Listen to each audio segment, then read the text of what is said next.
Bonjour tout le monde, bienvenue dans la guidance de la semaine du 14 juillet, exceptionnellement aujourd'hui, parce que je reprends aujourd'hui et que j'ai souhaité m'écouter et me foutre la paix, comme je vous avais dit avant de partir.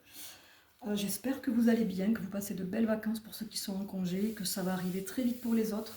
Surtout prenez soin de vous, parce qu'on est encore beaucoup testé au niveau des énergies, des corps physiques, etc. en ce moment.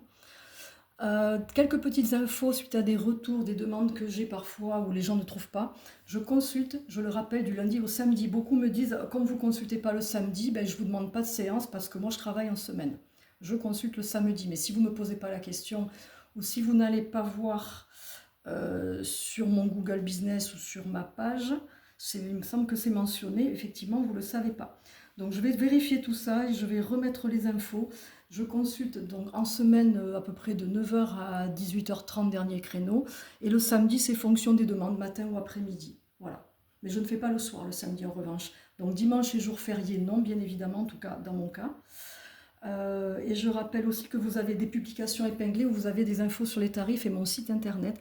Et que pour les personnes qui n'ont pas la possibilité de faire des soins complets ou de se libérer de leurs peurs, blocages, blessures, karmiques, etc., j'ai la séance à 35 € où je fais quand même 10 mémoires qui vous permettent de libérer des schémas, de vous libérer de vos blessures, de vos peurs. C'est aussi bien parce que 10 mémoires c'est déjà pas mal, ça avance, quoi qu'il arrive, c'est mieux que de rien faire pour les personnes qui se bloquaient par rapport à l'argent et que je peux faire payer en 2 fois. Je le répète parce que beaucoup ne savent pas encore et me posent les questions ou ne viennent pas par peur de ne pas pouvoir régler à temps, ou etc. etc. J'ai vraiment tout type de questions qui me viennent de temps en temps là et c'est récurrent. Donc voilà, je fais un petit aparté.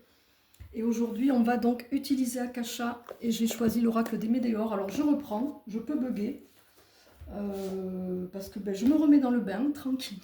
Même si je ne suis pas partie longtemps, j'ai bien déconnecté, c'était le but. Voilà. Allez, on va voir. Donc je rappelle que les guidances sont là pour vous faire conscientiser des choses, pour vous donner des conseils, pour vous rappeler un petit peu certains rituels, certaines habitudes peut-être à mettre en place, pour vous aider, oui, mais ça ne fait pas le travail à votre place, bien évidemment. Donc je vais prendre 4 cartes avec Akasha. Mais déjà, conscientiser, c'est énorme, c'est des petits rappels aussi. Ça n'est pas de la voyance, ça n'est pas là pour vous faire des petits miracles, hein, il n'y a pas de baguette magique. Et je prendrai les Médéors, je ferai juste une carte avec l'oracle des Médéors pour le petit conseil, enfin le petit message supplémentaire. Donc on a la carte entreprendre qui ressort quand même aussi assez souvent, la réussite qui était sortie et que j'ai d'ailleurs canalisée avant de faire le tirage. Il y avait cette carte qui était au fond du tas et je l'ai regardée, j'ai dit tiens, la réussite pour le mois de juillet, pourquoi pas, et elle sort. Et alors on m'a dit de vous dire, parce que j'avais une canalisation, qu'elle est vraiment à la portée de tout le monde. Il y a des personnes qui pensent qu'elles ne réussiront pas dans la vie, et ça c'est une croyance peut-être qu'on vous a mis, que vous n'étiez pas bon, que vous n'étiez pas intelligent, ou suffisamment ceci, cela. Et quand je l'ai vu tout à l'heure, j'ai dit tiens, il y avait la canalisation qui venait, j'ai dit si elle sort, et elle sort, il va falloir que je rappelle à nouveau qu'on a tous la capacité à réussir. La réussite, ça n'a rien à voir avec si je ne réussis pas, je suis en échec. Pour moi, l'échec n'existe pas. La réussite, on est vraiment dans le cadre de je m'épanouis, je suis heureux ou heureuse dans tel domaine, et j'ai réussi à atteindre un but. La réussite, c'est à la fois très vaste, très vague, et c'est propre à chacun. Moi, j'ai mon idée, ma vision de la réussite, mais vous avez la vôtre. Mais le conseil que je vous donne par rapport à ma guidance aujourd'hui, c'est de sortir de cette croyance qui est si on n'atteint pas telle note, tel niveau, si on n'atteint pas telle profession ou tel statut, on est en échec. Non, l'échec, à la base, pour moi, c'est un jeu qui se joue à deux avec des pions, très scientifique. La plupart des personnes qui savent jouer aux échecs souvent sont admirées. On est allé transformer ce mot avec quelque chose de très négatif, comme quoi on vaut rien, on n'a pas de valeur, vous voyez. Être en échec pour les personnes, c'est j'ai pas de valeur, je ne vaux rien. Mais on a tous une valeur, on est tous très intelligents, on a tous une partie de génie dans le cerveau. Rappelez-vous de ça, vous voyez. Donc on a l'acceptation du bonheur et le passage. Entreprendre, ça peut être, on va commencer par celle-là. Donc celle-là, c'est vu. Vous avez l'info. Apprendre maintenant à rester positif sur ça. La réussite, elle dépend de vous. Le bonheur, il dépend de vous et pas des autres. Avant de vous, à l'intérieur de vous, il faut regarder comment c'est. Entreprendre, ça peut être carrément professionnel, un projet, se mettre à son compte en tant qu'entrepreneur, changer de voie, être en transition. On est en année 9, peut-être beaucoup de personnes au niveau pro souhaitent clôturer, souhaitent passer vers autre chose, ont peur, n'osent pas. On est toujours effectivement dans ces blocages, un petit peu toujours les mêmes, ces peurs de ne pas y arriver, cette peur du manque.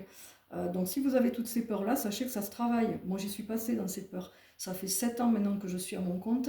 Allez, il y a une époque, il y a une dizaine d'années, je disais, ou une quinzaine d'années, mais jamais je me mettrai à mon compte. C'est trop dangereux, c'est trop insécurisant. Et en fait, je pense que je ne me suis jamais sentie aussi libre déjà. Donc si je me sens libre, moi je me sens en sécurité.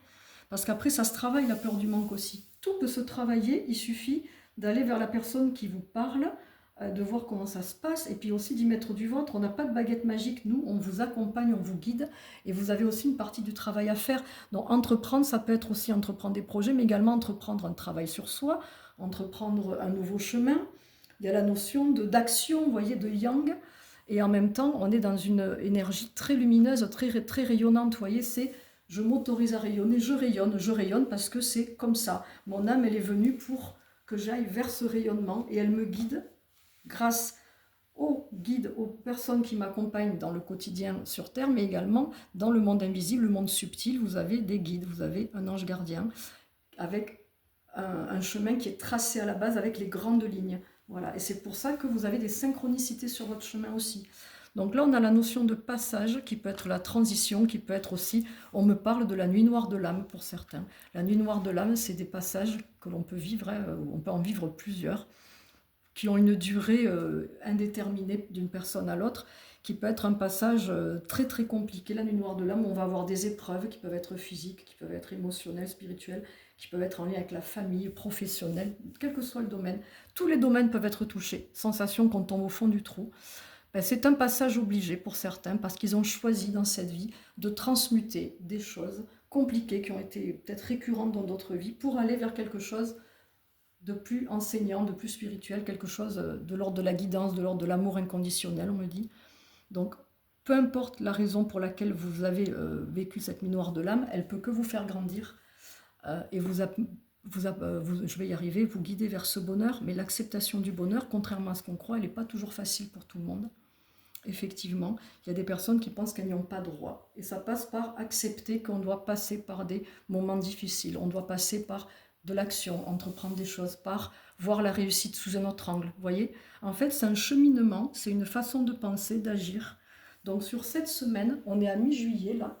On a passé un portail avec le 7 et une pleine lune qui ont été très très très puissantes pour certains. Moi, je l'ai bien senti aussi. Ce qu'on vous dit là, c'est profiter, on me dit là, de l'été, de ce soleil qui est au plus haut, de ce soleil qui est très présent, que ça rayonne, il y a de la joie des vacances, la joie du partage. C'est vrai que l'été, c'est pas la même énergie que l'hiver, on ne fait pas les mêmes choses. Mais profitez pour conscientiser ce rayonnement à l'intérieur de vous.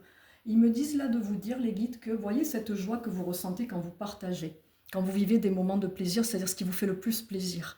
Ben, cette joie, ce rayonnement, vous devez trouver au quotidien ce qui vous fait plaisir aussi avec vous-même, pas toujours avec les autres.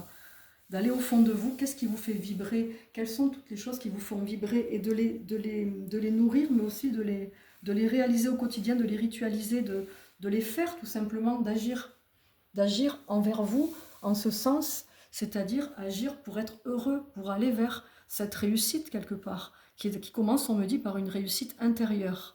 Je sais qu'il y a beaucoup d'infos qui viennent. Là, j'espère que je suis claire. L'avantage de la vidéo, c'est que vous pouvez la réécouter. Voilà, faites de votre mieux. Moi, je trouve que ce tirage, il est très positif. On me dit vraiment sur cette carte, il y a la notion d'action, que là, vous devez agir pour la plupart d'entre vous si ce n'est pas fait. Pas forcément dans le pro, agir pour mettre les choses en place, agir pour débloquer si ça stagne. Et que tout ce que l'on vit, que ce soit entre guillemets positif ou négatif, que ce soit confortable ou inconfortable, ce sont des passages obligés. Mais on peut très bien stagner et refuser de passer. On peut refuser et rester immobile. Hein. À un moment donné, de toute façon, on a tous les droits. Mais après, il y a conséquences derrière. Vous voyez, vous avez le droit de vous arrêter, de dire non, moi je ne veux pas y aller, je ne veux pas y passer. Et vous y passerez d'une manière ou d'une autre parce que quand on stagne, les conséquences derrière, c'est pas terrible non plus. Quand on stagne, de toute façon, ça n'avance pas. Et si ça n'avance pas, il va y avoir des conséquences quoi qu'il en soit. Allez. Bon, elle aurait été un peu folklorique à cette reprise. Et j'accueille et j'accepte. Qu'est-ce que l'oracle des Médéors nous sort comme petit message final? Moi en cours. Alors, ne regardez pas janvier. Hein, ils ont mis janvier comme ils auraient mis avril. Donc, en fait, ce qu'on vous dit là, c'est que par rapport aux infos que je vous donne, c'est important de les conscientiser d'ici, dans le mois de juillet, voire août même, si vous le souhaitez, parce qu'on est déjà mi-juillet, mais là, c'est vraiment le conscientiser là. Pourquoi? Parce qu'on est déjà à moitié de l'année, et qu'on va, on me dit, vers le portail aussi du Lion. Il y a un gros portail du 8 août, là, qui démarre, je crois, fin janvier. Je reprends, là, je n'ai pas regardé les dates. Je suis vraiment en spontané. Mais c'est important de conscientiser hein, que la réussite, c'est pas les croyances qu'on vous a mis, qu'il faut vraiment agir pour réussir, ressentir ce bonheur. Et ça demande de passer parfois par des moments confortables, inconfortables, de passer d'une étape à l'autre, voyez, les transitions. Voilà pour cette semaine. J'espère que ça vous a plu. N'hésitez pas à faire des petits retours. Je vous souhaite une belle journée, un beau mardi, une belle semaine. Et je reprends donc les petites guidances à choix le mercredi et le vendredi en musique. À bientôt, je vous embrasse.